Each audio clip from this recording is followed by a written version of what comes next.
Hey, Hi. welcome. Hi. Yeah, sorry. I'm just popping in hopefully for a quicker session today. I've got pretty much a full schedule after this. I've got rehearsals, recitals I've got to head to. And I'm wrapped up in all this court stuff, so I have kind of a hearing later on. This might just have to be a bit of a shorter session than usual if that's okay with Okay. you.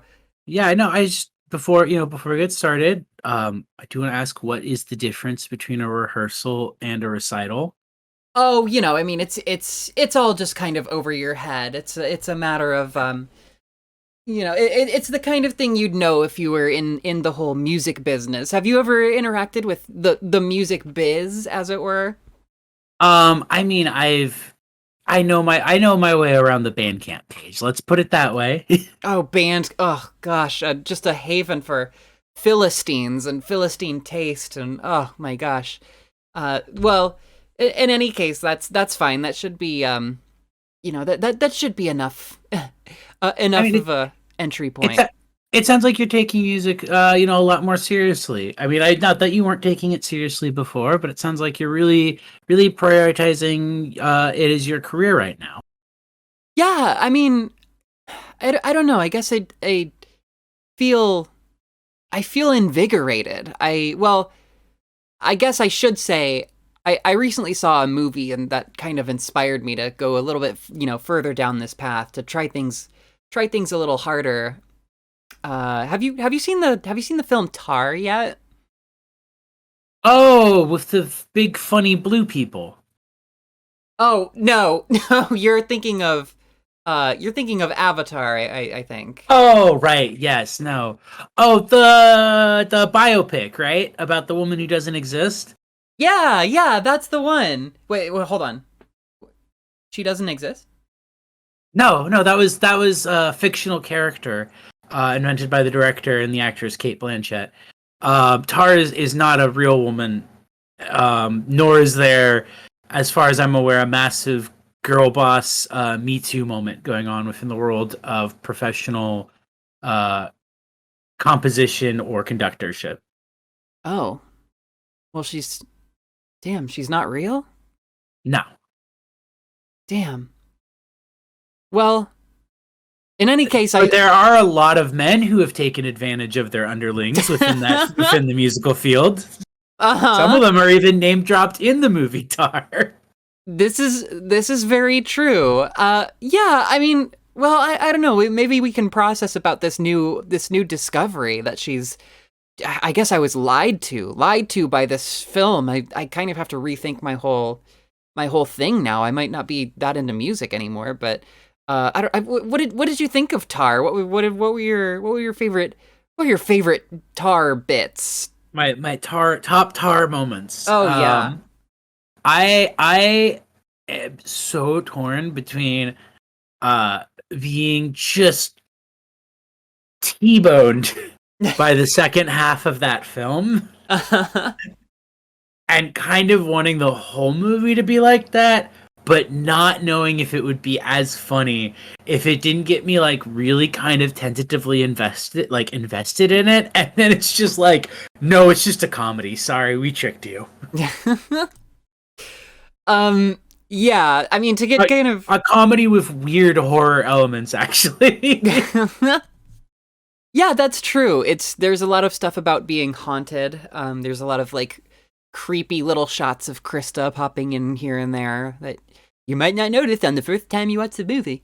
Yeah, it was funny because I did notice her in one of them, but I didn't make the connection because I didn't fully note that she had red hair. Hmm. So I thought that there was just a person in the apartment. Someone broke in.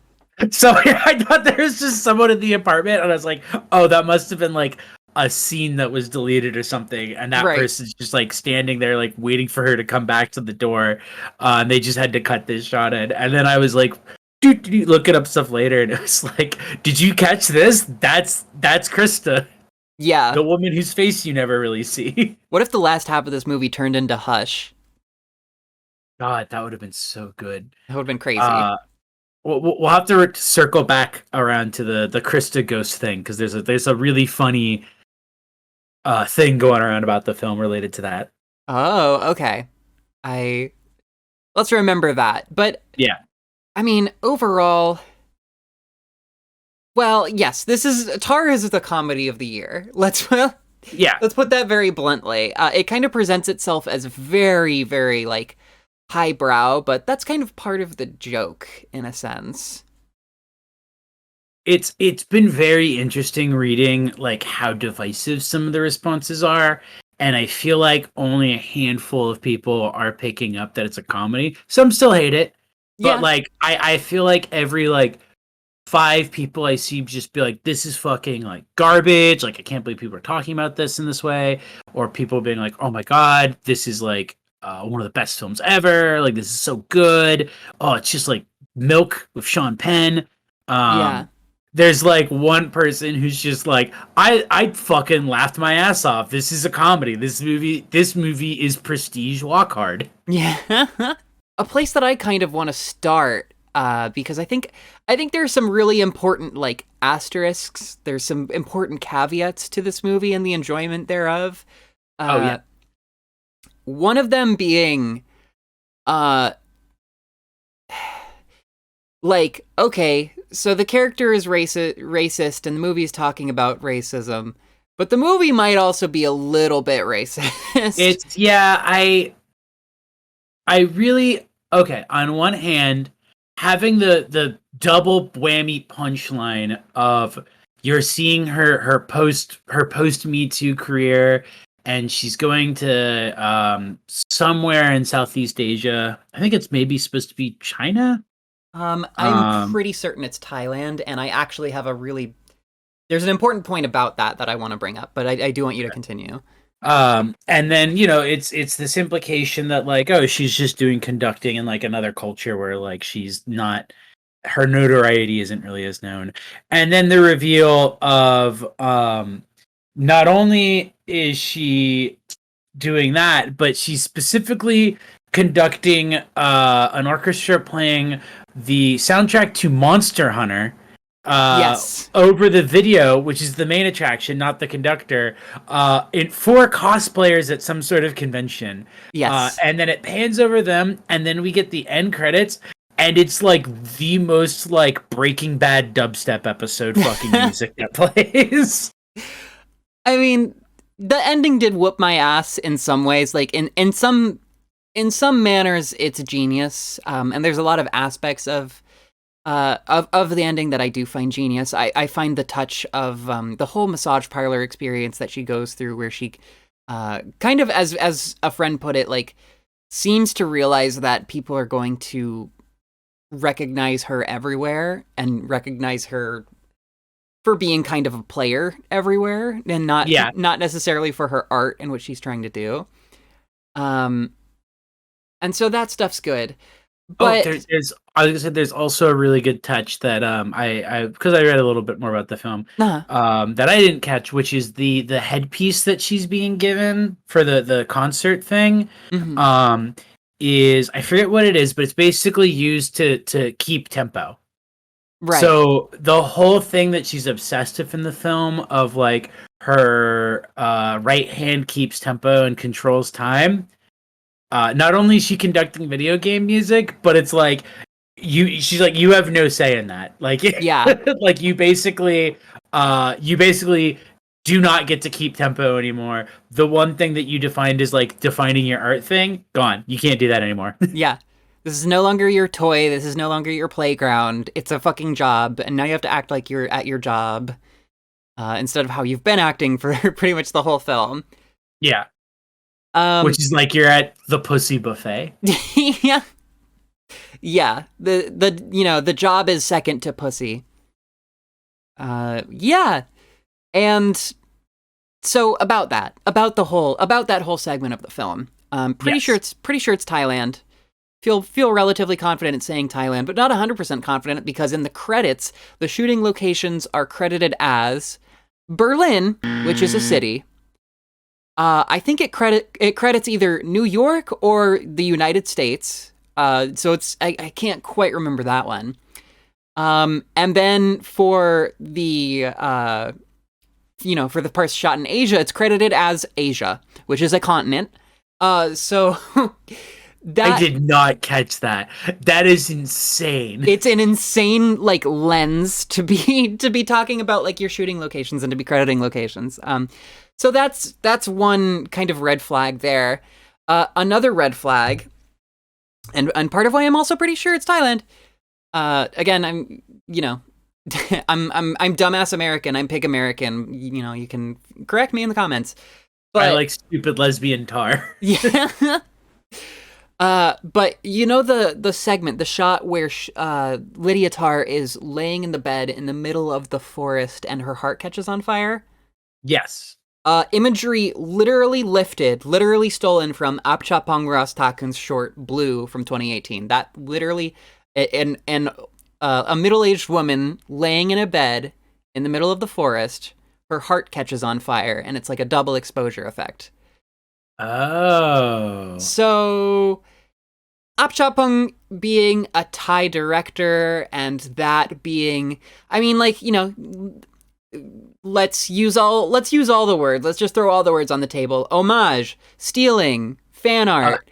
Yeah, like any one of those things. Like it's not necessarily bad, but with the kind of tone of Thailand being treated as like, oh, you have to go here because it's like a second-rate place and it's not where you want to be, and now you have to do your job and you have to be in this, you know, country. Along with that, I don't know. It just paints like a really weird picture. It's I think the reason why it's such it also just like creates this idea of like the fake out is that you think she's just working there because they don't care about sexual abuse. Is this Right. is like a little bit of the implication? Yeah. There's like all the weird othering things of like, oh, you can't get in the water because of crocodiles. Like all of these things that just like it casts it as if like this is like the fall from humanity is having to perform your art in Thailand, a Yeah. country which almost definitely has a huge art, like probably has a huge orchestra scene there. But it's treated as if like like that's the lowest of the like. It's not that she's doing this performance of a video game thing at like Comic-Con. Right. Yeah. It's that she's doing this at Orientalist Comic-Con. Yeah. Yeah. A lot of I don't know. And I don't know, like Thailand's beautiful. Like I didn't Yeah. really feel very sorry for her in those segments and it, you know, it kind of I don't know. It seemed to have a lot of things to say about that country, but I'm also like in fairness I'm somewhat interested by kind of like the crocodile thing. It's kind of reckoning with a colonial history, and obviously this is like white movie by white director talking about these things. It's gonna be very bumpy and clumsy and all of this stuff in theory. I mean, it doesn't really have to be, but it probably will be. So I mean, there's even the part early in the film where like she like hand waves off this idea that this label that she's trying to get published like Chinese, like a Chinese conductor, and she hand waves it as it can't be that that person's talented. It's just that the Chinese market is huge. yeah, yeah, So it's a complicated thing where it's like the film puts in a lot of small textural things to like have that make sense in a fantastical non-literal representation way, but it still kind of comes off like when Stephen Colbert needs to make a joke where his character says something racist, so he says something racist about Asian people because it's considered less racist if you do it. yeah. If you're joking, Yeah, it's considered okay to do the ironic racism for Asian people, but not for any other like ethnic group or like country or anything like that. Um, I don't know. It leaves a very weird taste because it's not like there's not Western versions of that like you could easily have done, but maybe there's something specifically with like the place that Southeast Asia holds in terms of like the classical music scene. The movie like seems aware of her kind of her almost reflexive othering and kind of like minimizing of other people's contexts and other people's sort of identity. And that whole scene with the BIPOC pangender college student who got epically owned SJW, teacher owns fail soy student. Okay, that scene. Oh yeah, sorry. Continue what you're saying, but then I want to talk about that scene. I mean, yeah, like that. I don't know. It like you said, it's the Colbert effect, where it's like, oh, how, like I get what you're saying, but like, how can I really trust you as a writer? You know? Yeah, no, it's that scene kind of summarizes one of the bigger glaring flaws of this movie, which is that the way it seems to understand and communicate like cancel culture and stuff like that is incoherent. I don't think the film is reactionary, and I definitely understand the charge people have made that the film is intentionally not taking a stand or not raising any incisive questions about this stuff. Yeah. But I don't think it's reactionary in the sense that the way it talks about like Me Too and cancel culture is fucking incoherent in a way that does not sound like reactionary thought. It sounds like someone who knows what this is and wants to create a complicated portrait. Not complicated portrait. Wants to create like a portrait of it that kind of satirizes in all directions, but doesn't quite get it enough to understand what they're satirizing. And in that scene, the first thing that took me out was that person saying, as a BIPOC pangender person, because maybe some people as an individual introduce themselves as a BIPOC. I have never heard someone do that. No.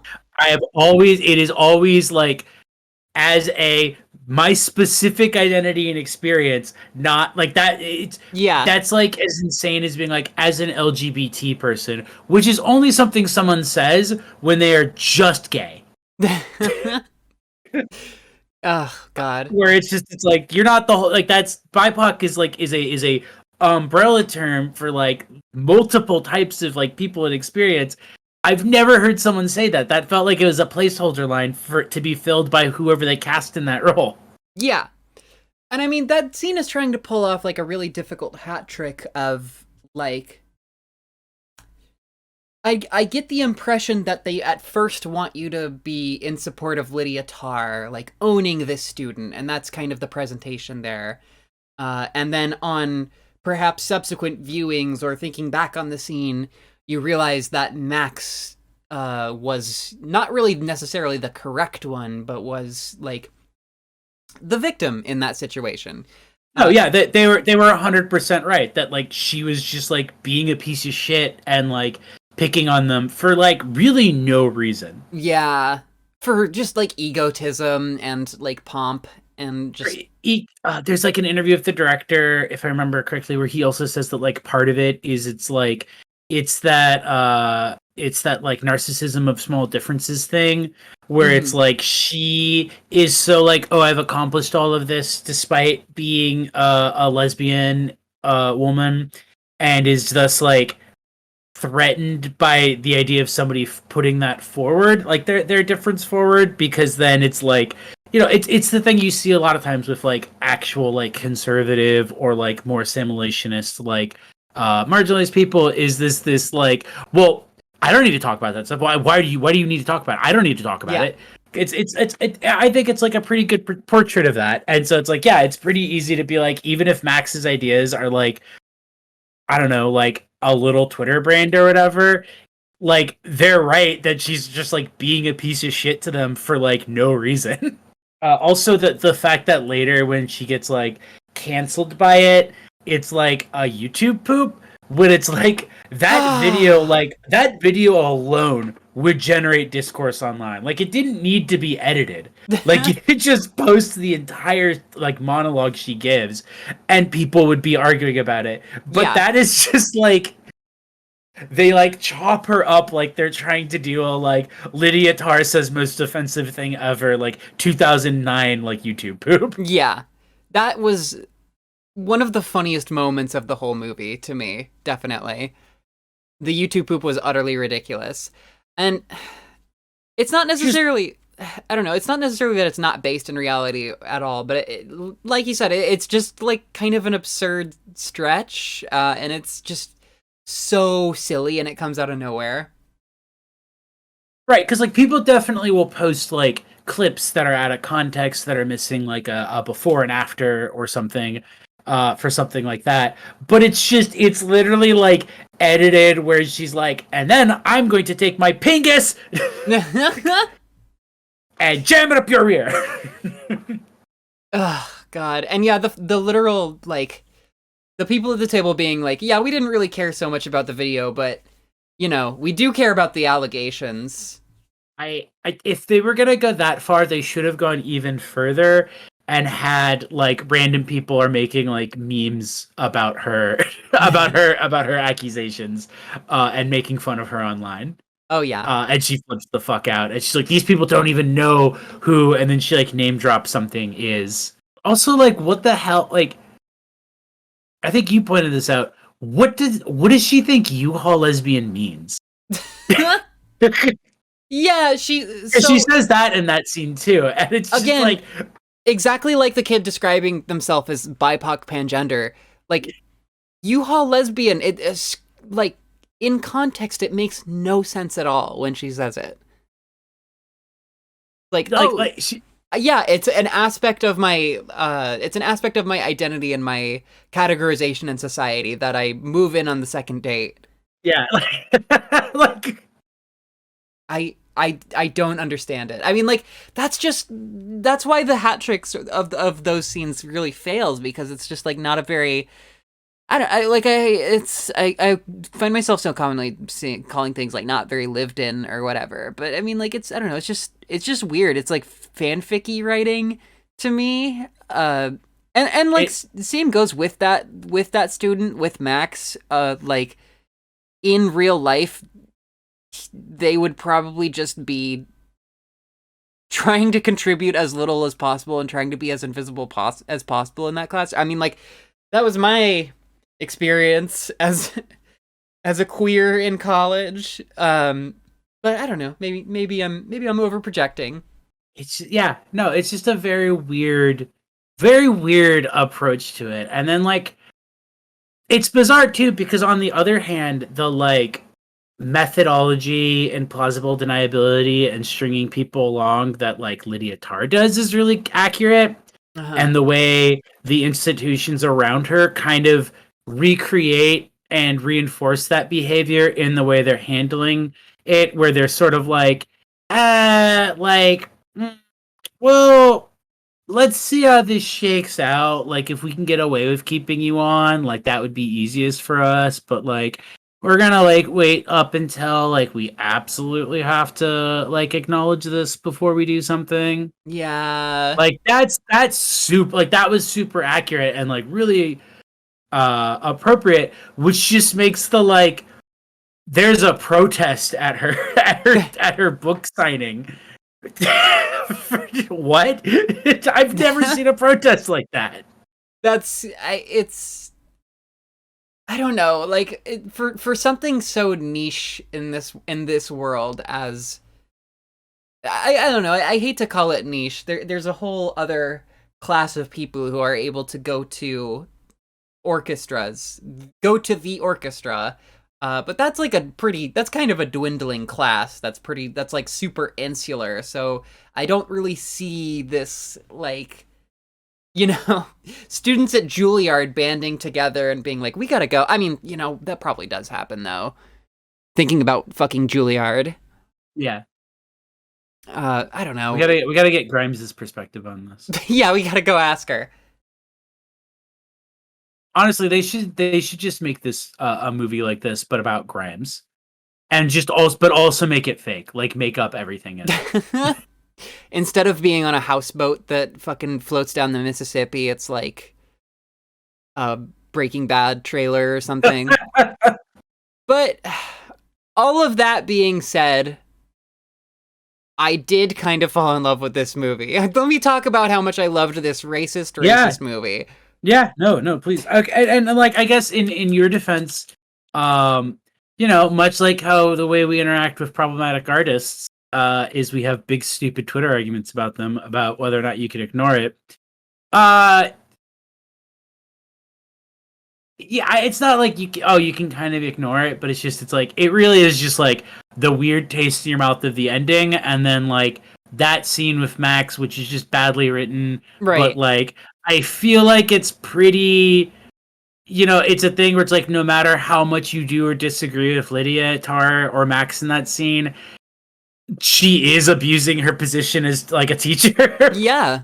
Like I feel like the film is pretty clear in that like it's not supposed to be like an epic mic drop moment. It's supposed to be just like, all right, come on, lay off a little bit. Yeah, kind of like pathetic, and this like performance of a character that seems really like insecure, definitely haunted.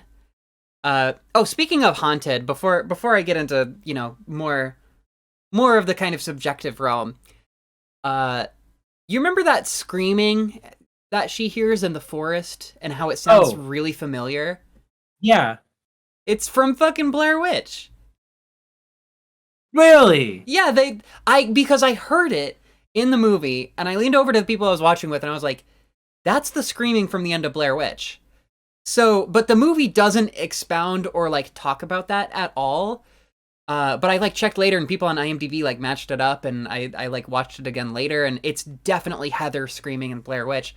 So the thing that I assume about that scene is that somewhere there's like a public screening of Blair Witch happening. And she's like being paranoid about it. Or it is just a hallucination that for some reason takes the form of Heather's screams from Blair Witch. I mean, the film seems to have like a pretty, as much as it flexes a thing I do like about the film is that it flexes this like hoity-toity. It's like Frasier, where it's like a lot of stuff, but like you, the audience, it's like, yeah, maybe if you know what they're referring to, it's a bit more exciting. Mm-hmm. But like you don't really need to get the reference to get the joke kind of thing. But I noticed that it keeps doing this really clever thing of these like brushes of the lowbrow. Yeah. In the first scene, there's the joke about like, she's what is it, like an Epcot or something, like someone who's won every type of award. An EGOT. EGOT, yeah, somebody's won every type of award, and then he goes, and of course, Mel Brooks, and the audience laughs because it's like, haha, that's so funny that he is an EGOT when he's so lowbrow, and it's like, yeah, but he's a fucking EGOT because he's fucking good at his job. Because he's a genius. Yeah, because he's one of the smartest fucking comedians who's ever lived. It's insane. Like it's there's like this recurring theme of like these brushes with the lowbrow in those ways.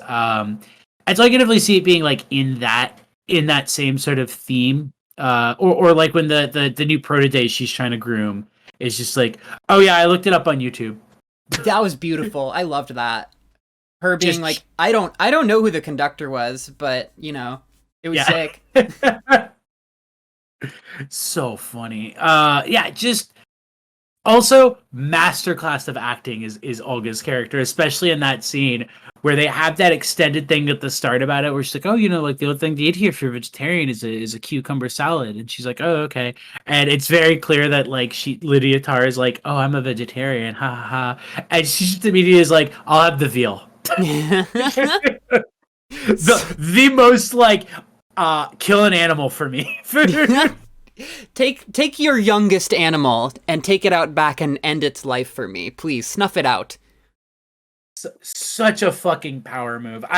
My read on Olga's character is that like from the fucking jump she knows Lydia Tarr's reputation and is just going to like fucking make her fucking just drag her through as much as possible, Yeah. especially if the reveal that she's the one who's been doing the like Instagram stories the whole time of like making fun of her. Yeah. And I mean, it's so like it's so tied into Tar's like paranoia, the way that she thinks that this girl suddenly doesn't like her because of her fall from grace, but it's kind of also been clear that like Olga kind of never really liked her and was like manipulating her in the like basically giving her a taste of her own medicine. Yeah, and the thing about it is like to clear it a little, I don't think necessarily that Olga's air quotes manipulating her, but that's just because I think Olga is just extremely aware of the power dynamic that's at play, and so she is working within that uh while basically fucking with her in a way that's like, okay, I know that like when you get like your sights on someone, you are so fucking thirsty that you like cannot back off. Right. So I'm gonna play along with this to that extent, but Yeah. I'm gonna make you fucking work for the fact that you're doing so. I see it as Olga performing a sort of manipulation like judo. Yeah, no, that's a better way to put it. Is she is doing the manipulation judo of like, all right, I know how to fucking deal with someone who's trying to take it. Oh, I'm so starstruck. She's like, no, I'm Yeah. not. I mean, like that's a real thing. There are people out there who know how to deal with narcissists and Yeah, and know what's up. So be careful if you're gonna be a narcissist. and as not to say as one of those people, but as one of those people, it is a thing of just like a consistent theme of that too is that like narcissists just like they can't help themselves. Oh my god, they can't. Like they can't, like, even if it isn't completely clear that this person is in on your bullshit, and is just like, I'm not gonna like fucking like this isn't gonna work on me. They're just like, well, that can't be right. But what if it does? Yeah, well, that can't be right. That just no, it'll work on you. I must just not have done the right thing this time. I must have gotten a little too confident. Oh god. Yeah, I mean, I feel as though I was doomed to love this film. It's Kate Blanchett. Like how can you not? And she's doing all of this like absurd lesbian cheating drama kind of, and but like, and also like just playing this like narcissism. God, the scene of when her and Francesca are in like the hotel room and Francesca's like trying to talk to her and she just starts playing the fucking piano. Unbelievably good. Oh, that does remind me. I do want to bring up extremely funny description that Plex auto populated for when I added this to it. Uh-huh. Because at the time I was like, oh, that's weird. I didn't think that this is the direction the film was going. And it wasn't. There was a description of the film Tar that I saw right before I started watching it. Uh-huh. That was basically like when like the internationally famous like female like director Lydia Tarr like faces like when her past decisions start to catch up to her, she finds that's one of the few people she can retreat to is her daughter Petra. And it's like that is like not what the movie is about at all. I don't know, Petra is like one of the last people on her side, but that's not really like That's not what the film's about. yeah. You don't see that much of Petra. Yeah, Petra is kind of a like that describes like a scene in the film. That's like a thing that happens in the movie. That's not what the movie's like plot is. And I think it was Letterboxd or Plex's like the original summary that they had for the film was that. And I was just like, oh, I didn't know that this is like a movie where like she just spends all her time with her kid because she gets canceled. And it's like, oh, that's not what the movie's about at all, actually. That would lead someone to have a very different idea of what Somebody actually turned it happens. off like half an hour before it ended and thought I thought that the scene when she it comforts Petra in the dark was like the end of the film. Right. Yeah. Oh God. But yeah, did you notice the part where she didn't like Olga catches her on not knowing International Women's Day?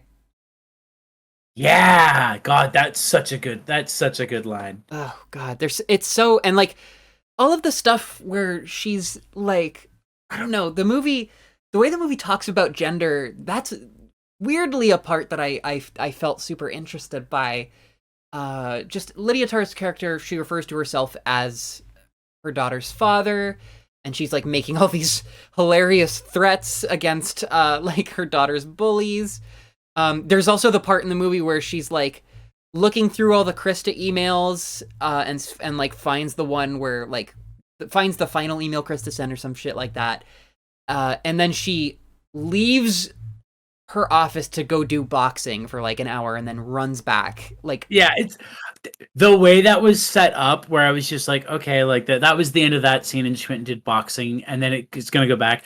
But then she just comes back to the office and it's like, oh no, she actually just left in the middle of this scene to go box and came back and offered like no explanation to her attendant that she just sent out to get her coffee to get her a mate. yeah, that's such a like that's almost an Always Sunny joke. Yeah. That's so hilarious. Uh But it's that all that being the case, like I don't know, there's something being said. I feel about like patriarchy and the way she kind of sees women, the women around her is like she kind of accessorizes them and makes them her yes ladies, and just all of this really interesting stuff with your character.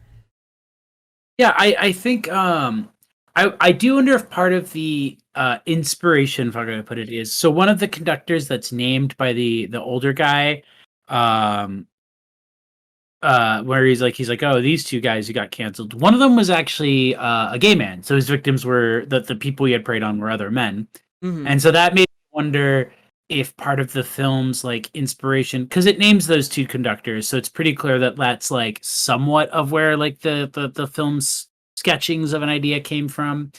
Um, is less so about having anything interesting to say about Me Too or cancel culture or whatever, but more about in this era of like kind of coming to like terms with that sort of stuff, like what does it mean to confront like intragender violence? Yeah, And so I think in the Lydia Tartt case, it's constructing what type of character and what type of values would lead someone who is a lesbian woman to behave in ways that pretty much reinforce like misogyny and exploitation of women, hmm, uh, and less so in a like j'accuse like you the swagged out butches, you are also the patriarchy. I don't think the film's saying anything like that. I think yeah, it's just, and I don't even think it's necessarily ascribing that her behavior is because she's more butch or whatever. hmm, Because she's pretty like soft butch at best. yeah, It's clear that it's like the film positions Lydia Tar as somebody who rejects her own womanhood, not in like a gender transgender way, but in a like but in the same way she rejects her class or her class, yeah, absolutely, and where it's she correctly intuits that there is power associated with specific classes, and so she identifies with them, and then once in those roles rejects this idea that there is any distinction in the way that those are treated in society. literally, yeah. But there's also these moments that seem to kind of imply her sort of relation to these concepts where she's witnessing patriarchy, right? Where in for example the part that I thought was really interesting where she's talking to kind of her like oh god, what do you call it? Who's the like old guy? Uh Oh, her confidant. yeah, Or she's well, wait. I mean, I guess that's the role he plays like socially. I don't remember what their like he's actual professional role yeah, is. I think he's just her predecessor. Yeah, but basically she's talking with her predecessor and she brings up Schubert throwing a woman down the stairs, and he's like all of a sudden he like comes to Schubert's defense and he's like, "Oh yeah, but is his work good?" And Yeah, so like that's like such a crucial moment where you see kind of like what like the past of what Lydia Tarr has had to sort of compartmentalize in her, you know, in this like very male dominated field. Uh and like how that kind of forces her into this like dissociative state of not wanting to really even bring the discussion up about identity and like how that affects things. and it's also that part's also really good because it like even directly contradicts the stuff she was saying to Max. You Mm-hmm. know, like oh, like she's like, okay, but like that's where I draw the line. You know, Yeah. um, which like if it is saying anything on that, I think that might be where what the line. The vague question is like, okay, where does one draw the line on like how much can you look past a person's flaws to still air quotes appreciate the art? How much are those things intertwined? Mm-hmm. Because like obviously in the case of Lydia Tarr, it's like you kind of can't separate the artist from the art in her case. Maybe like, you know, post consumption a lot of her stuff, but it's a thing where it's like, you know, if you're watching her concerts, you're watching her in the field that she was using to like prey on people. Yeah.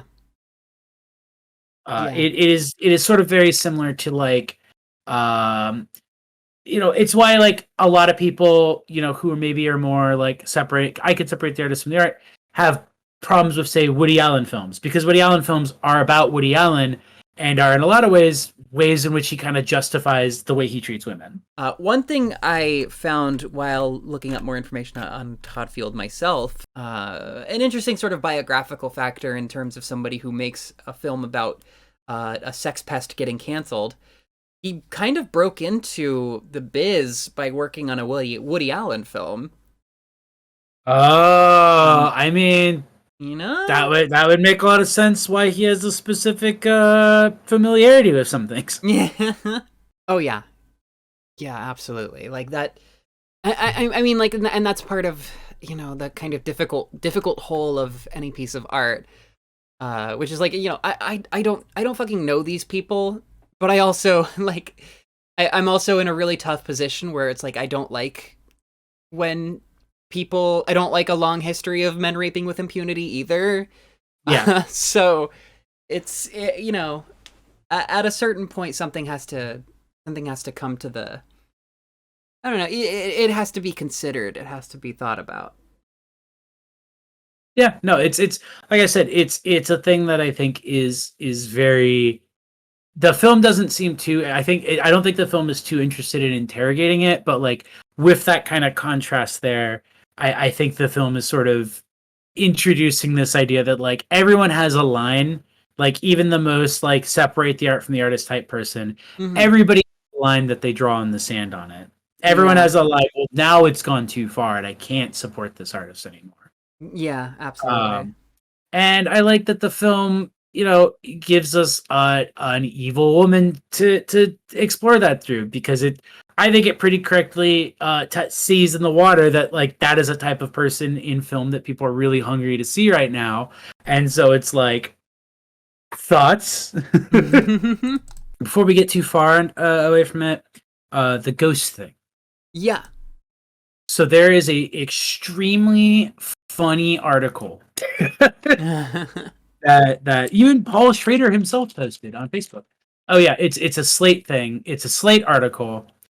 Tar is the most talked about movie of the year. So why is everyone talking about it all wrong? Hmm. A thing I think the film gets correct is that in the sort of free fall ending of the film, like not just the ending, but kind of like when she hits her peak, and then around when she meets Olga and Krista takes her life, uh, the film starts to take both. That's around when it becomes more of like a weird dark comedy, Yes. but the film starts to be a lot more encroaching in its strangeness.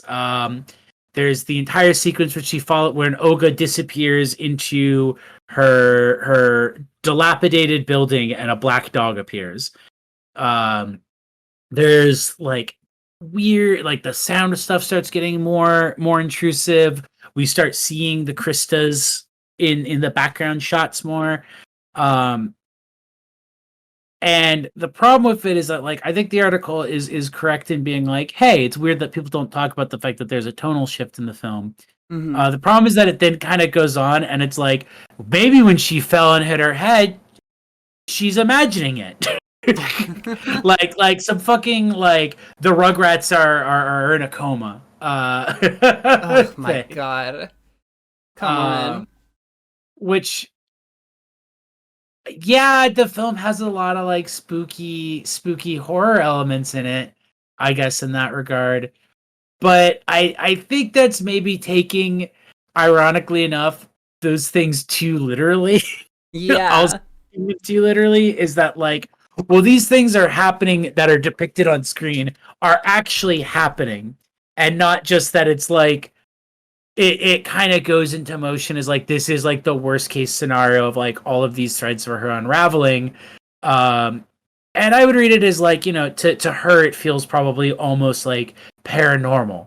Like there's a conspiracy to take her down, Hmm. and not just that like yeah, when you build up a bunch of bullshit, like you see it throughout the film starting to happen. Like Francesca very early on starts to like be like, "Oh, Lydia's fucking me. She's gonna fuck me. Yeah. This is bullshit. Like it's bullshit that she had me handle this person that like she damaged, and now I have to live with the guilt of like, what if I did something else?"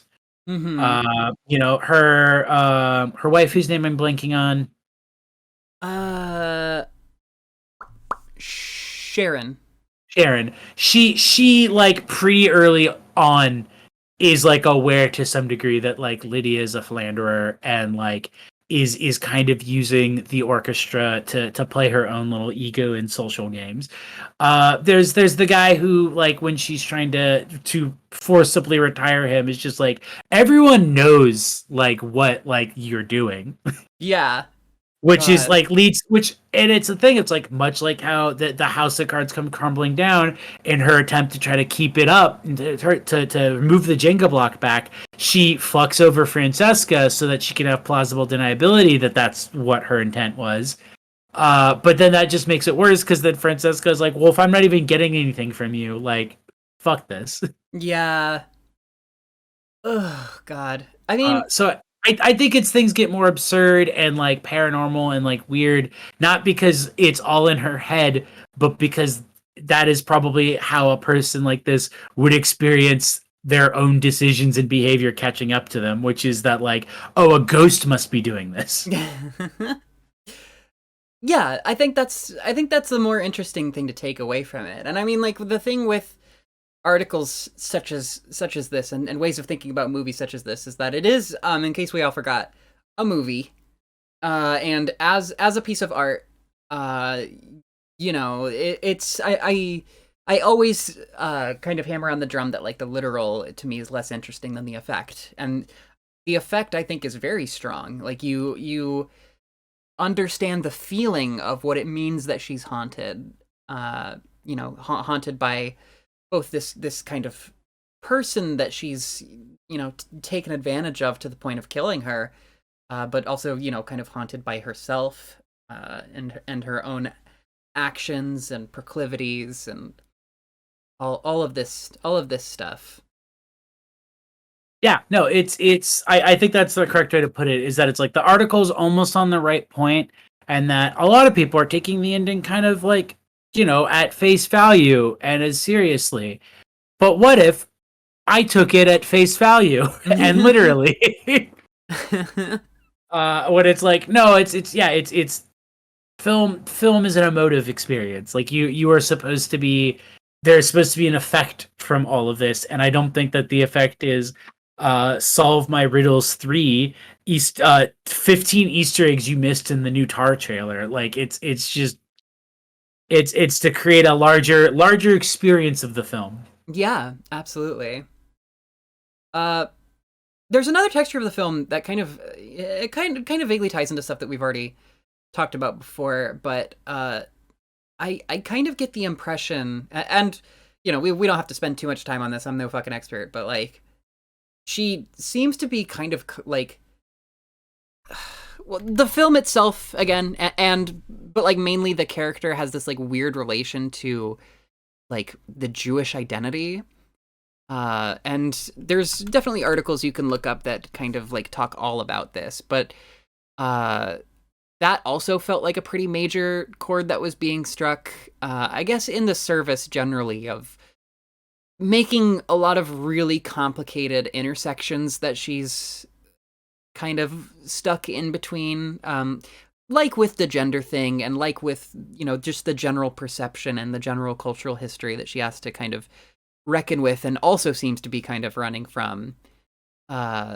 She's caught in this place where there's like a lot of talk in the film of like denazification. There's talk in the film. I mean, like she's obsessed with Leonard Bernstein. She does these like little prayers at the candle and stuff like that. Like she's almost like cosplaying as being Jewish, and being obsessed with all of these Jewish conductors, while also being steeped in white supremacy and like white,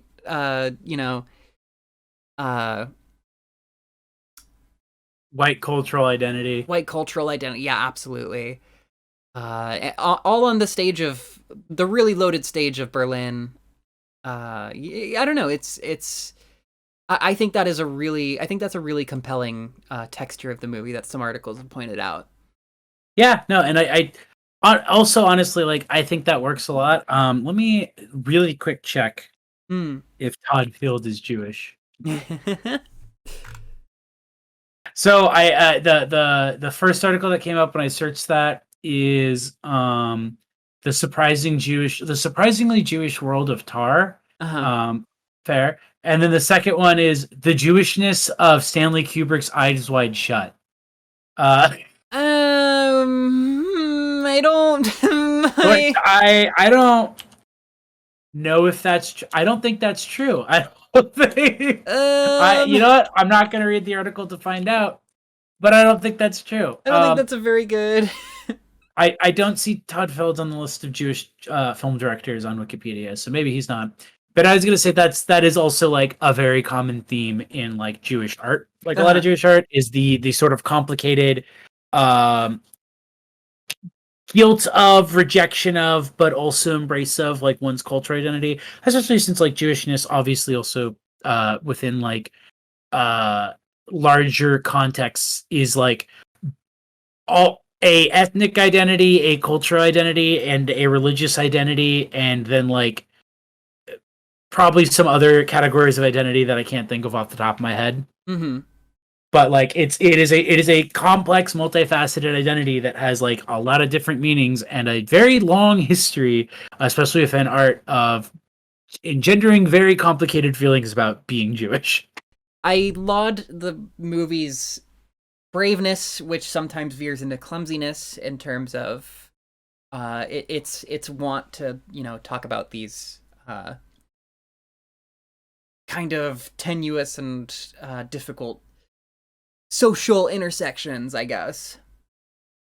Yeah, no, I think it is very interesting how the film both gets, I think, written off as having nothing to say, but also gets praised by people who think it doesn't have much to say. And I think that the film, intentional or not, packs in a lot of little threads and ideas and concepts into a character and into a film, and Cate Blanchett fucking nails it. So I think there's honestly, this is like a film I'm excited to rewatch in a couple months, like showing it to someone for the first time, because I feel like I'm gonna pick up on like 10 new little things that I didn't notice the first time watching through, like 10 just little like, oh, the way these two scenes connect.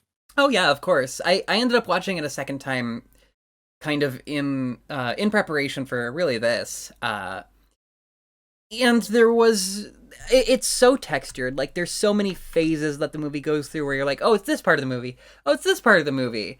The breakdown that she has in her apartment where she's playing an accordion song and screaming the apartment for sale song, which is also apartment for sale, is listed in the music credits as a song written by Todd Field and Kate Blanchett.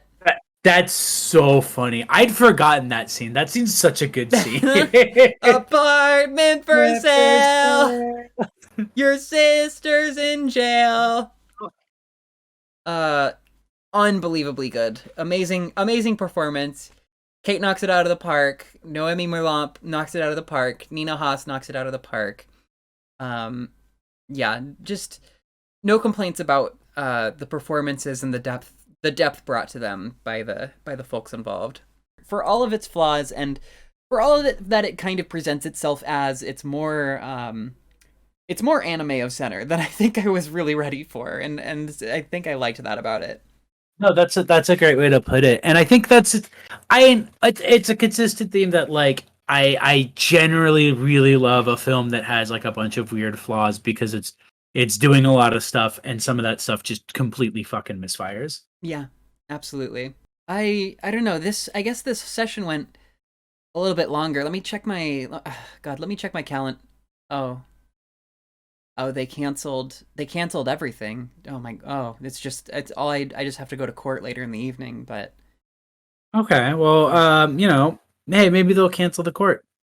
I yeah. Oh wait, no, they want me to come in for more court. They want Yeah, that's not a good sign. all right. Well, I guess I'm just gonna go back to my parents' house and just lay down for a couple hours if that if that seems like a sensible thing to do after therapy. Yeah, no, I think that's a sign that it's working. Yeah, absolutely. Listen, I might not be booking very many more gigs here in the future. You take Bitcoin? No, I don't think you're gonna be using that much in the future either. Oh, oh my God! They stole all my Bitcoin. Hold on, I just got another text. Oh my God, she took the fucking kids. She took the fucking Bitcoin wallet. She took my Bitcoin wallet. She took the kids. She took everything from me. Well, shit.